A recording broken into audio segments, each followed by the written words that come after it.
Welcome to స్వతంత్ర news. నేను అబిత. ముందుగా హెడ్లైన్స్. బాబు పవన్ కు ఎందుకు ఓటేయాలి? జగన్ను తిట్టడానికే జెండా సభ పెట్టారన్న Perni Nani.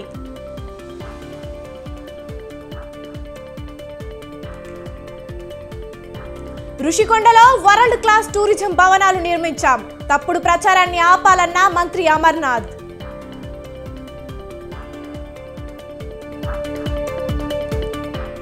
YCP vote bank రాజకీయం చేస్తోంది. దొంగ ఓట్లతో ఎన్నికల్లో గెలవలేరన్న పురంధేశ్వరి. రేపు తిరుపతిలో ఏపీ కాంగ్రెస్ సభ. ప్రత్యేక హోదా ఇస్తామని మరోసారి హామీ ఇవ్వనున్న కాంగ్రెస్.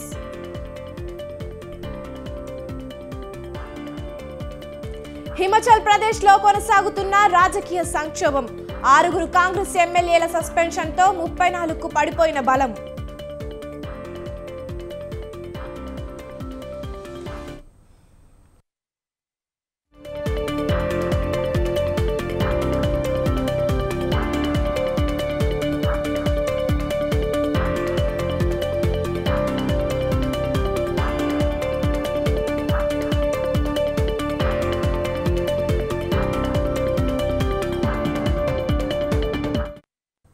చంద్రబాబు పవన్ కళ్యాణ్ పై మాజీ మంత్రి పేర్ని నాని తీవ్ర విమర్శలు చేశారు.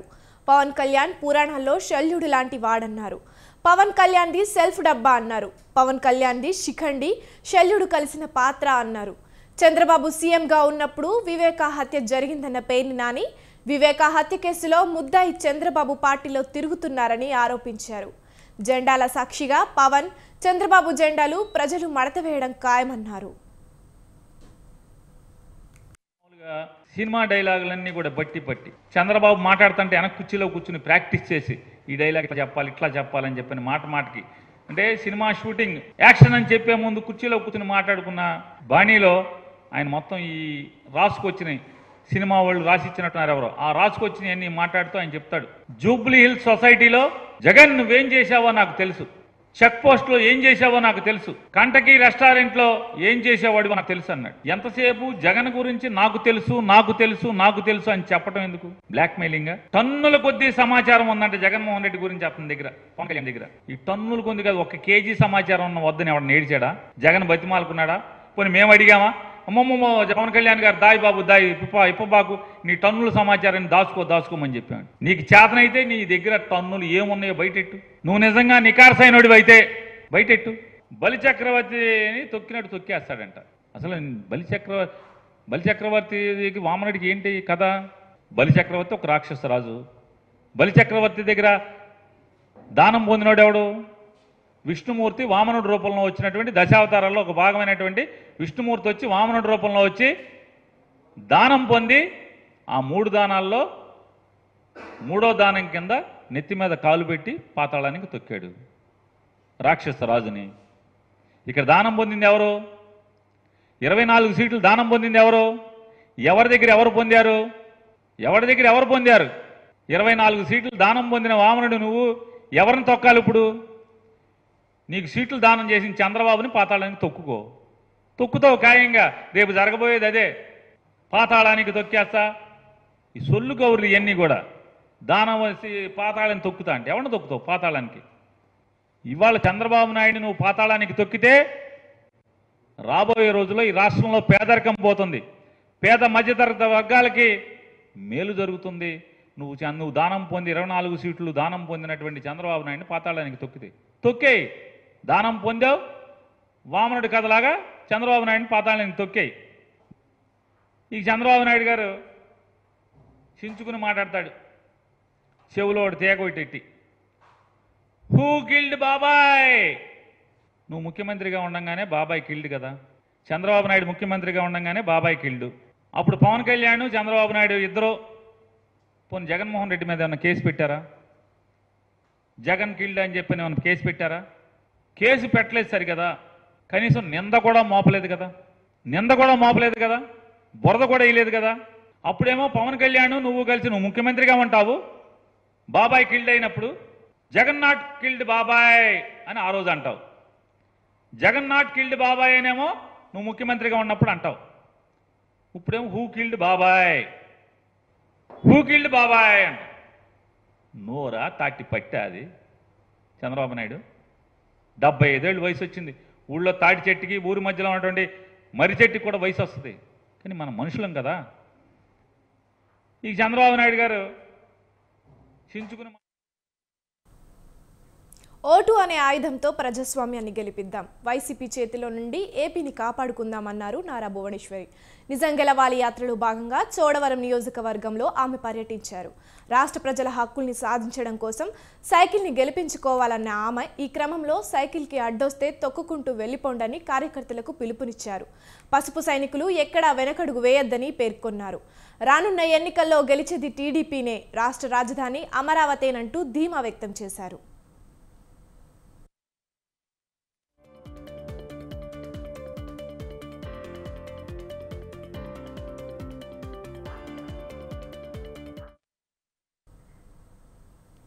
జనసేన అధినేత పవన్ కళ్యాణ్ కు ముద్రగడ పద్మనాభం, హరిరామ జోగయ్య లేఖలు రాశారు. జనసేన టీడీపీ పొత్తుపై ఈ ఇద్దరు తీవ్ర అసంతృప్తిని వ్యక్తం చేశారు. జనసేన టీడీపీ పొత్తులో భాగంగా పవన్ పార్టీకి కేవలం 24 సీట్లే కేటాయిస్తుండడంపై మాజీ ఎంపీ హరిరామ జోగయ్య తీవ్ర అసంతృప్తిగా ఉన్నారు. తాను ఇచ్చిన సలహాలు ఇద్దరు అధినేతలకు నచ్చినట్లు లేవని, అది వారి కర్మ, ఇక తాను చేయగలిగింది ఏమీ లేదని సంచలన లేఖ రాశారు.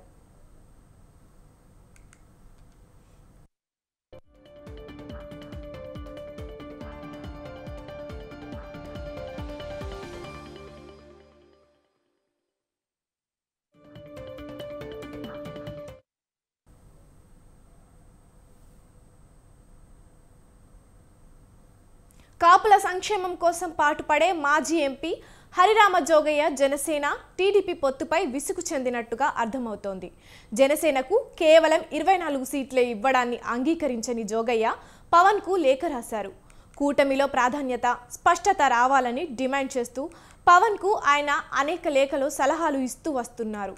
అయితే ఇకపై పొత్తు గురించి పవన్తో పాటు చంద్రబాబుకు సైతం సలహాలు ఇవ్వడం మానేయాలని హరిరామ జోగయ్య నిర్ణయించుకున్నారు. తనకు పార్టీకి అండగా నిలబడే వారే కావాలి తప్ప వేరే చోట కూర్చొని సలహాలు ఇచ్చేవారు కాదని పవన్ కళ్యాణ్ ఇప్పటికే హరిరామ జోగయ్యపై పరోక్ష వ్యాఖ్యలు చేశారు.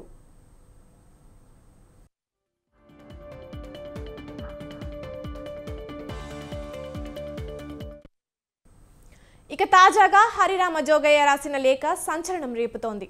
తన సలహాలు చంద్రబాబు పవన్కు నచ్చినట్టుగా లేవని, ఇక తాను చేయగలిగిందేమీ లేదని చెప్పుకొచ్చారు. అది వారి కర్మ అంటూ ఆగ్రహం వ్యక్తం చేశారు. నిజానికి కొన్ని రోజులుగా జోగయ్య పవన్పై చాలా అసంతృప్తిగా ఉన్నట్టు తెలుస్తోంది. కాపులు సీఎంగా ఉండాలన్నదే జోగయ్య లక్ష్యం.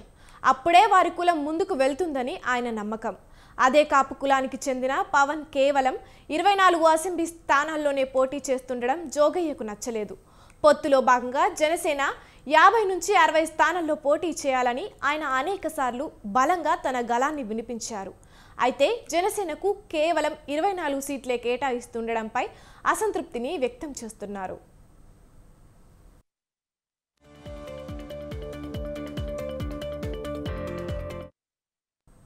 మరోవైపు పవన్ కళ్యాణ్కు కాపు ఉద్యమ నేత ముద్రగడ పద్మనాభం లేఖ రాశారు. జనసేన విడుదల చేసిన ఫస్ట్ లిస్టుపై ఆయన స్పందించారు. పొత్తులో భాగంగా 80 సీట్లు, 2.5 సంవత్సరాల సీఎం పదవి అడగాల్సి ఉందని ముద్రగడ తెలిపారు. కానీ అలాంటి సాహసం పవన్ చేయకపోవడం బాధ కలిగిస్తోందన్నారు. చంద్రబాబు జైల్లో ఉన్నప్పుడు ఆయన పరపతి పెరగడానికి పవన్ కళ్యాణే కారణమని ఆయన తన అభిప్రాయాన్ని వ్యక్తం చేశారు. జనసేన పోటీ చేసే 24 మంది కోసం తన అవసరం రాకూడదని ఆ దేవుడిని కోరుకుంటున్నట్లు పద్మనాభం తెలిపారు.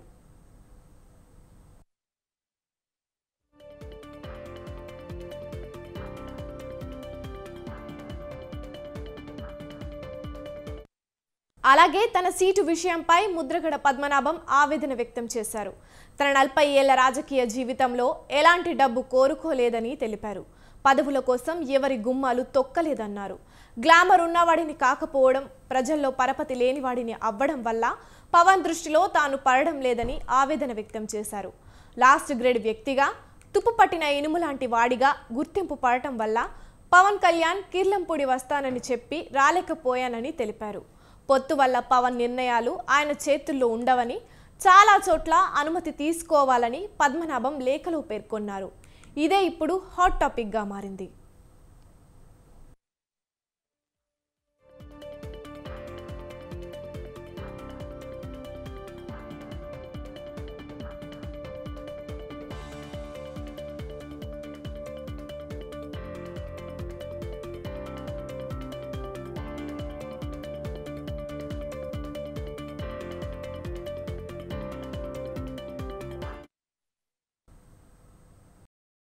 రెడ్లకు నో, బీసీలకు ఎస్. ఆంధ్రప్రదేశ్ అసెంబ్లీ పార్లమెంటు ఎన్నికల్లో వైసీపీ అధినేత ఏపీ సీఎం జగన్ అనుసరిస్తున్న వ్యూహం ఇదేనా అంటే అవుననే చెప్పాలి. గతంలో రెడ్డి నేతలకు కేరఫ్గా కనిపించిన వైఎస్ కాంగ్రెస్ పార్టీ ఇప్పుడు పూర్తిగా బలహీన వర్గాలకు వెన్నుదన్నుగా నిలిచే పార్టీలా మారిందనే వాదన బలంగా వినిపిస్తోంది. అందుకు తగినట్లుగానే నియోజకవర్గ ఇన్ఛార్జీల మార్పులు చేర్పుల వ్యవహారంలో పలువురు రెడ్డి సామాజిక వర్గానికి చెందిన నేతలు వైసీపీని వదిలి వెళ్లడాన్ని ప్రముఖంగా ప్రస్తావించవచ్చు. ఇంతకీ జగన్ అందుకున్న ఈ నినాదం ఎన్నికల్లో ఏ మేరకు ఫలించవచ్చన్నది ఇప్పుడు ఆసక్తి రేపుతోంది.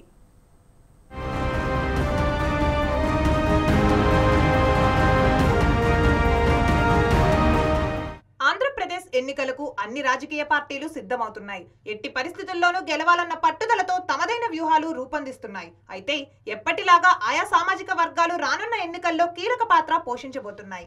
ఇంకా చెప్పాలంటే కొన్ని సామాజిక వర్గాల వాళ్ళు ఓట్ల గెలుపు ఓటముల్ని శాసించే పరిస్థితులు ఉన్నాయని చెప్పొచ్చు.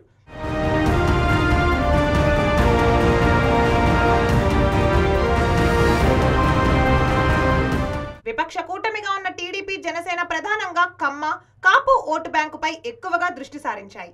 ఇక అధికార వైసీపీకి రెడ్డి సామాజిక వర్గం ఓటు బ్యాంకు వెన్నుదన్నుగా ఉంటుందన్నది అందరూ చెప్పే మాట. అలాగే గత ఎన్నికల్లో సీఎం జగన్ అధికారంలోకి వచ్చేందుకు కీలకంగా సహాయపడిన వారిలో ఎస్సీ, ఎస్టీ, బీసీ మైనారిటీలు పెద్ద సంఖ్యలో ఉన్నారు. కానీ ఇప్పుడు జరుగుతున్న పరిణామాలు చూస్తే మాత్రం ఇందుకు భిన్నంగా కనిపిస్తున్నాయన్న వాదన వినిపిస్తోంది. మరింత క్లియర్ కట్ గా చెప్పాలంటే రెడ్లకు నో, బీసీలకు ఎస్ అన్నది జగన్ నినాదంగా కనిపిస్తోంది.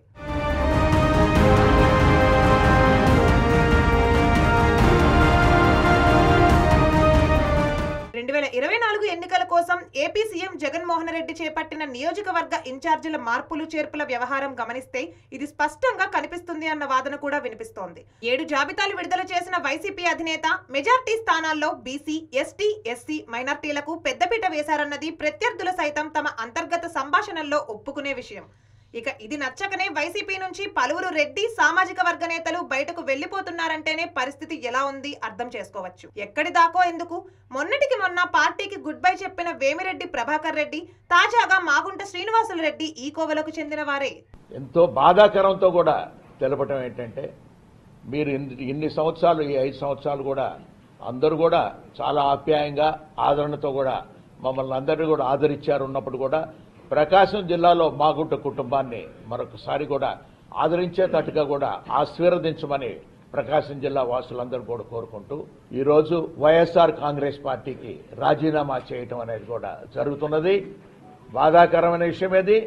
అయినా కూడా ఎందుకు చెప్పుకోవటం అని అంటే, ఒక ఆత్మగౌరవం సంబంధించి ఉన్నప్పుడు జనరల్ గా చెప్పాల్సిన అవసరం అనేది కూడా వచ్చింది. కాబట్టి మీ ముందుకు నేను ఈరోజు వచ్చాను, కనబడ్డాను.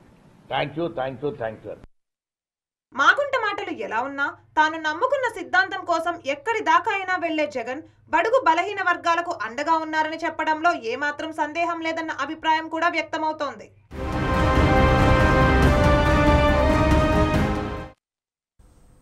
తెలంగాణ ఆరోగ్య శాఖ మంత్రి దామోదర్ రాజనరసింహ కూతురి వివాహ వేడుకకు హాజరయ్యారు సీఎం రేవంత్ రెడ్డి.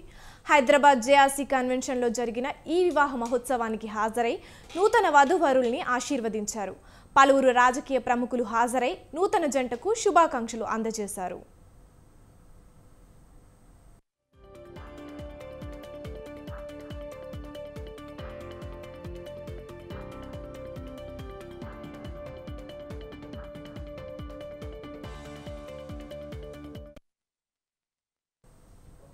తమ సమస్యలను ప్రజావాణిలో చెప్పేందుకే సీఎం రేవంత్ రెడ్డి ప్రజలకు అవకాశం కల్పించారని రాష్ట్ర ప్రణాళిక సంఘం ఉపాధ్యక్షుడు చిన్నారెడ్డి తెలిపారు. ప్రజావాణి ఇన్ఛార్జిగా తనపై సీఎం గురుతర బాధ్యత ఉంచారన్నారు. ఇప్పటి వరకు 4.90 లక్షల అర్జీలు వచ్చాయని చెప్పారు. వీటిలో 4 లక్షల సమస్యలను పరిష్కరించే దిశగా ఉన్నాయన్నారు. కాంగ్రెస్ ప్రభుత్వం ఏర్పడి 90 రోజులు పూర్తి కాకముందే 4 గ్యారంటీలను అమలు చేశామని, లోక్సభ ఎన్నికల కోడ్ రాకముందే మిగిలిన హామీలను అమలు చేస్తామని తెలిపారు. ఈ సందర్భంగా గత ప్రభుత్వ పనితీరుపై చిన్నారెడ్డి విమర్శలు చేశారు. టీఎంసీలు మన వాటర్ రావాలని మనం పోట్లాడాల్సిన అవసరం ఉందని రేవంత్ రెడ్డి గారు మన ముఖ్యమంత్రి గారు చెప్పడం జరుగుతూ ఉందనేటువంటి మాట కూడా మీతో మనం చేస్తున్నాను. అదేవిధంగా గోదావరిలో కూడా చాలా పెద్ద ఎత్తున వరద ఉంది. దాన్ని పూర్తిగా తెలంగాణను సస్యశ్యామలం చేయడానికి వాడుకోవాల్సిన అవసరం ఉందనేటువంటి మాట వారు రేవంత్ రెడ్డి గారు చెప్పడం జరుగుతూ ఉందనేటువంటి మాట కూడా మీతో మనం చేస్తున్నాను. దాదాపుగా ఒక 500 టీఎంసీలు మన వాటర్ రావాలని మనం పోట్లాడాల్సిన అవసరం ఉందని రేవంత్ రెడ్డి గారు మన ముఖ్యమంత్రి గారు చెప్పడం జరుగుతూ ఉందనేటువంటి మాట కూడా మీతో మనం చేస్తున్నాను. అదేవిధంగా గోదావరిలో తెలంగాణ రాష్ట్ర ఏర్పాటు కోసం పోరాడిన నిరుద్యోగ యువతను కేసీఆర్ పట్టించుకోలేదన్నారు చిన్నారెడ్డి. కాళేశ్వరం, మిషన్ భగీరథ పేరుతో గత ప్రభుత్వం అవినీతికి పాల్పడిందని ఆరోపించారు. గొర్రెలు, ఆవుల పంపిణీ కార్యక్రమాల్లో సైతం బీఆర్ఎస్ నాయకులు తమ చేతివాటం ప్రదర్శించారని చెప్పారు.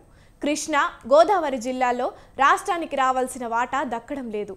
గతంలో ప్రతిపాదించి ఆచరణకు నోచుకోని ప్రాజెక్టులను తమ ప్రభుత్వం పూర్తి చేస్తుందని అన్నారు చిన్నారెడ్డి.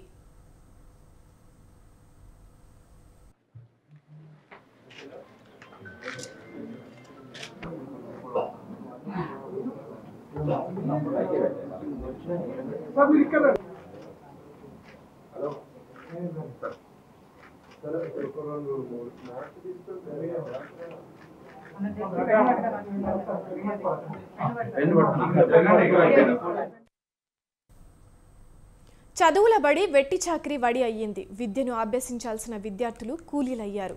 ఇదంతా ఉన్నత విద్యను అభ్యసించిన ప్రధాన ఉపాధ్యాయురాలి పర్యవేక్షణలో జరగడం ఆమె అహంకారానికి నిలువెత్తు నిదర్శనం. బడివేళల్లో విద్యకు దూరం చేసి విద్యార్థులతో ఇంటి పనులు చేయించుకుంటోంది. అంతేకాకుండా కూలీ కింద 150 రూపాయలు చెల్లించి తన దర్పాన్ని ప్రదర్శించింది. వివరాల్లోకి వెళ్తే నంద్యాల జిల్లా బనకపల్లి జడ్పీ ఉన్నత పాఠశాల ఇది. నాడు నేడుతో పాఠశాల అందంగా కనిపిస్తున్న ఇక్కడ విద్య మాత్రం అందని ద్రాక్షగా మిగిలింది. ఉత్తమ విద్యను అందుకొని భావి భారత పౌరులుగా తయారు కావాల్సిన విద్యార్థులు కూలీలుగా మారారు. పాఠశాల ప్రధాన ఉపాధ్యాయురాలి జానకి తీరుతో ఇంటి సామాన్లను ఇలా మోస్తున్నారు. ఇలా జానకి తీరు ఒకసారి పరిమితం కాలేదంటున్న స్థానికులు విద్యార్థుల పట్ల ఆమె తీరు వివాదాస్పదమేనంటూ వ్యాఖ్యానిస్తున్నారు. ప్రధాన ఉపాధ్యాయురాలు తీరే ఇలా ఉంటే ఉపాధ్యాయులు, పాఠశాల సిబ్బంది తీరు ఎలా ఉంటుందో అర్థం చేసుకోవచ్చు.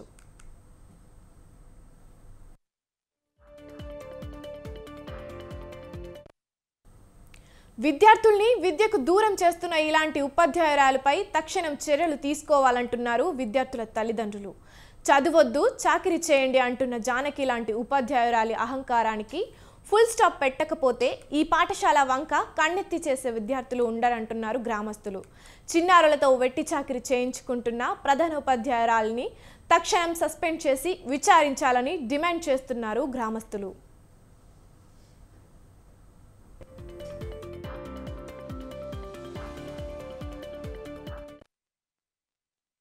తరగతి జెడ్పీహెచ్ఎస్ బాయ్స్ స్కూల్లో చదువుతున్నాను. ఈరోజు పొద్దున హెచ్ఎం మేడం పని చేయమని పిలిచింది. అక్కడికి వెళ్ళి ట్రక్లోకి సామాన్లు ఎత్తిచేసి 11 కల్లా హాస్టల్కి వచ్చేసి నీళ్లు పోసుకొని 12 కల్లా బడికి పోయి ప్రజెంట్ అయిపోయింది.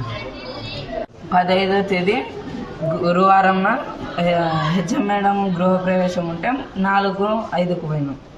మేడము దాంతో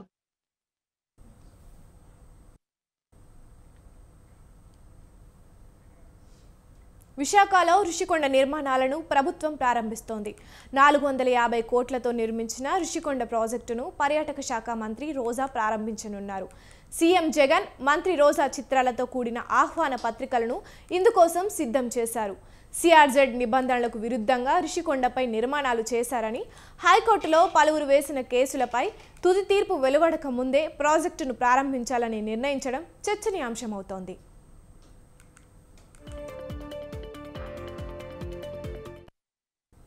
ప్రాజెక్టులో ప్రధాన నిర్మాణాలకు 240 కోట్లు ఖర్చు చేశారు. రహదారులు, నీటి సరఫరాల పనులను 46 కోట్లతో చేపట్టారు. 8,58,00,000తో ప్రహారీ, 4,20,00,000తో గార్డెనింగ్ పనులు చేశారు. ఋషికొండ బీచ్లోని హెలిప్యాడ్ నుంచి నేరుగా భవనం వద్దకు చేరుకునేలా ఏర్పాట్లు పూర్తి చేశారు.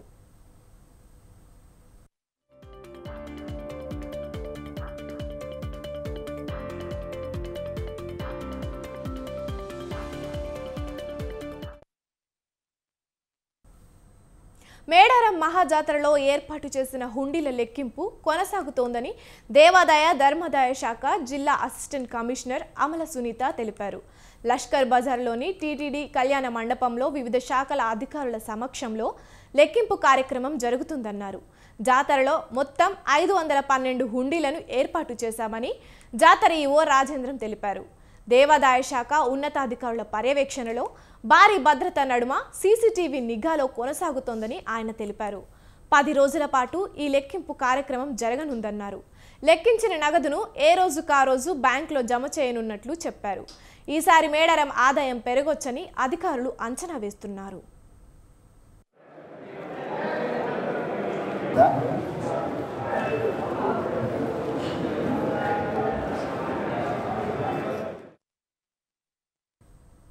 హిమాచల్ ప్రదేశ్లో రాజకీయ సంక్షోభానికి తాత్కాలికంగా తెరపడినట్లే. కర్ణాటక డిప్యూటీ ముఖ్యమంత్రి కాంగ్రెస్ ట్రబుల్ షూటర్ డీకే శివకుమార్ ఆధ్వర్యంలో పార్టీ పరిశీలకులు సీఎం సుఖ్వీందర్ సింగ్ సుఖ్తో పాటు పలువురితో మాట్లాడి వ్యవహారాలను చక్కదిద్దారు.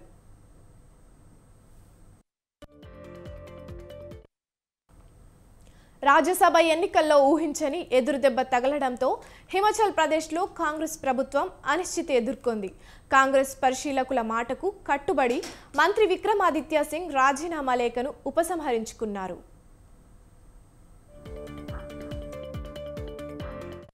హుడా శివకుమార్ సిమ్లాలో పార్టీ ఎమ్మెల్యేలతో ముఖాముఖి సమావేశాలు నిర్వహించి శాసనసభ్యుల మనోభావాలు, ఆందోళనలను తెలుసుకునే ప్రయత్నం చేశారు. అయితే సంక్షోభానికి కారణమైన 6 రెబల్ ఎమ్మెల్యేలు సమావేశానికి గైర్హాజరు కావడంతో పరిష్కారానికి ప్రయత్నాలు ముమ్మరంగా సాగుతున్నాయి.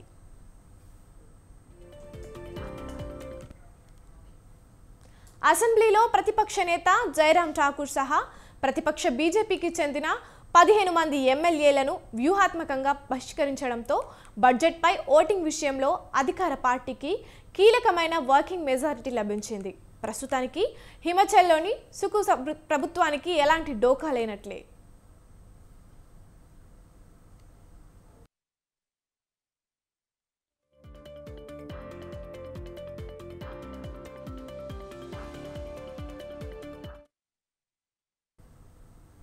రానున్న లోక్సభ ఎన్నికల్లో మెజార్టీ స్థానాల్లో గెలిపే లక్ష్యంగా బీజేపీ ప్లాన్ చేస్తోంది. ఈ క్రమంలోనే నేడు బీజేపీ కేంద్ర ఎన్నికల కమిటీ సమావేశం కానుంది.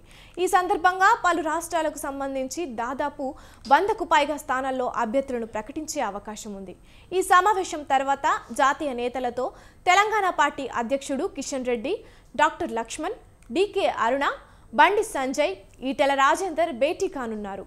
లోక్సభ ఎన్నికలకు అభ్యర్థుల ఎంపికపై చర్చించనున్నారు.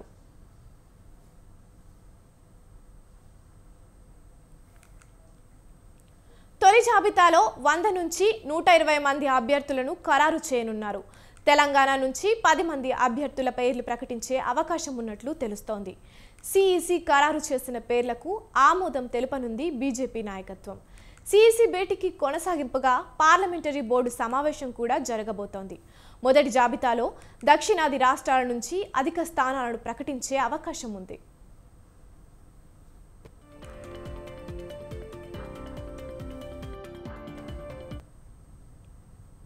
తెలంగాణలో ఎక్కువ స్థానాల్లో గెలుపే లక్ష్యంగా బీజేపీ ప్రణాళికలు రచిస్తోంది.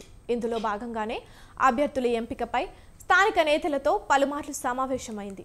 ఈ క్రమంలోనే తెలంగాణ నుంచి కూడా మెజార్టీ అభ్యర్థులను బీజేపీ హైకమాండ్ ప్రకటించే అవకాశం ఉంది. ఇదిలా ఉండగా నాగర్ కర్నూల్ బీఆర్ఎస్ ఎంపీ రాములు, ఆయన కుమారుడు భరత్ బీజేపీలో చేరుతున్నారు. దీంతో బీజేపీ ఆయనకు నగర్ కర్నూల్ టికెట్ ఇవ్వనున్నట్టు సమాచారం.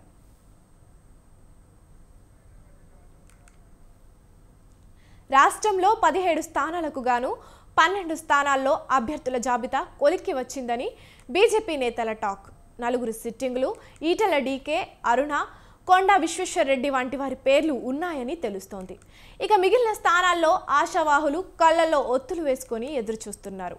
హస్తినా వెళ్లి ఎవరి లాబింగ్ వాళ్ళు చేస్తున్నారు. ఓవైపు విజయ సంకల్ప యాత్రలో పాల్గొంటూ మరోవైపు అభ్యర్థుల కసరత్తుపై కన్నేసి ఉంచారు. గెలుపు గుర్రాలనే బరిలో దించాలని భావిస్తోంది కాషాయ దళం. టికెట్ల కేటాయింపునకు ఏ ప్రామాణికత ఆధారంగా ఇస్తుందోనని టెన్షన్ పడుతున్నారు. మరోవైపు తమ అభ్యర్థిత్వాలపై పలువురు నేతలు ధీమాగా ఉన్నారు. మల్కాజ్గిరి నుంచి తనకే అవకాశం వస్తుందని ఈటల రాజేందర్, చేవల నుంచి కొండా, మెదక్ నుంచి రఘునందన్, ఆదిలాబాద్ నుంచి మరోసారి తనకే ఛాన్స్ ఇస్తారని సోయం బాపురావు ఆశతో ఉన్నారు. మిగిలిన స్థానాల్లో పార్టీ కోసం కష్టపడిన నేతలకు, అలాగే బీఆర్ఎస్ నుంచి వచ్చే సిట్టింగ్ ఎంపీలకు ఛాన్స్ ఇవ్వనున్నట్లు తెలుస్తోంది.